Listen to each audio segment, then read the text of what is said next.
सखी द्वारे लगी बरियात, सजन को स्वागत करो। सखी द्वारे लगी बरियात, सजन को स्वागत करो।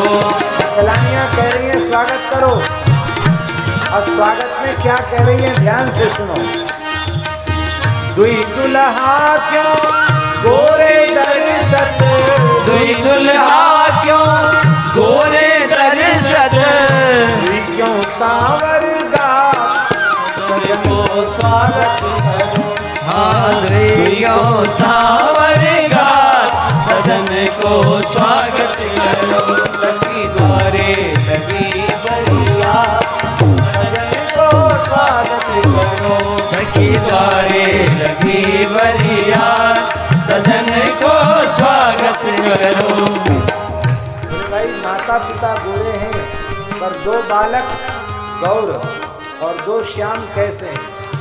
मिथिलानियां कह रही समधिन श्याम रंग रति मानी, समधिन श्याम रंग रति मानी, यह रहस्य की बात, सजन को स्वागत करो। हाँ यह रहस्य की बात, सजन को स्वागत करो। सखी द्वारे लगी बरियात, सजन को स्वागत करो।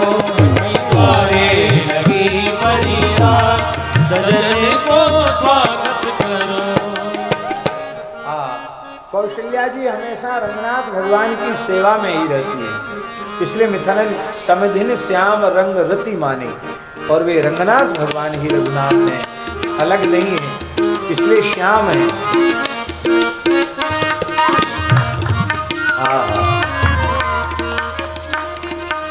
दशरथ जी ने मन में सोचा कि हम मिथिला में रथ में बैठ के आए थे, तो मिथिलानियों ने कहा कि एक एक रथ पर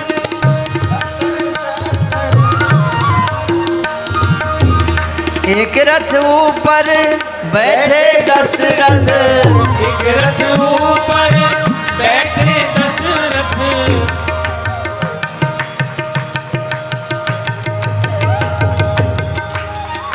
एक एक रथ पर कौन बैठे हैं? दशरथ। रथ एक ही है, उस पर बैठने वाले कौन है? दशरथ। वंश भगीरथ, वंश में भगीरथ, और वंश भगीरथ जात। तो दशरथ जी ने सोचा कि रथ पर बैठने से तो ये गाली गाती हैं, अब रथ पे नहीं बैठेंगे, हाथी पर बैठेंगे। तो दशरथ जी हाथी पर बैठे हैं, और दशरथ जी के सखा इंद्र, देवराज इंद्र ऐरावत हाथी पर बैठे हैं, और दशरथ जी शत्रुंजय नाम के हाथी पर बैठे हैं, जो ऐरावत के वंश में उत्पन्न हुआ है। ये अमर है, ये हाथी शत्रुंजय अमर है।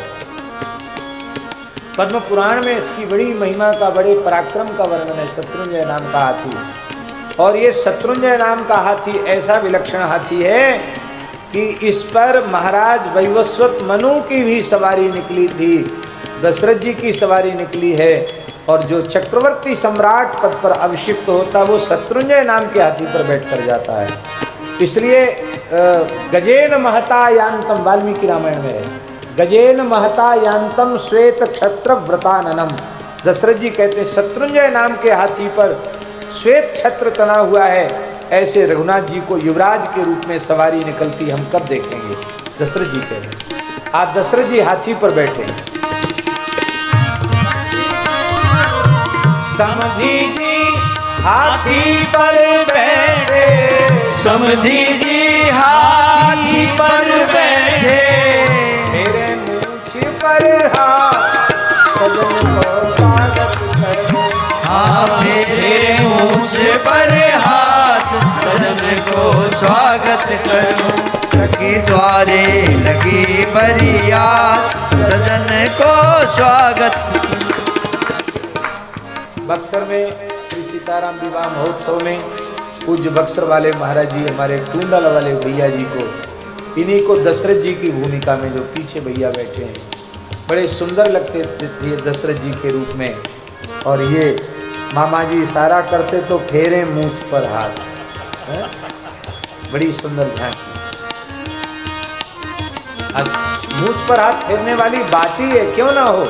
हाँ, अब मिथिलानियां कह रही हैं, समधिन की कर तूत सुनत है, समधिन की कर तूत सुनत है। देखो एक बात कहें, भारतवर्ष इतना पवित्र देश है, यहाँ सबको छूट दी गई है। अवसर अवसर पर माताओं को भी विवाह आदि के प्रसंग में कुछ खट्टी मीठी बात कहने की छूट हमारी परंपरा ने, हमारे शास्त्रों ने दे रखी है।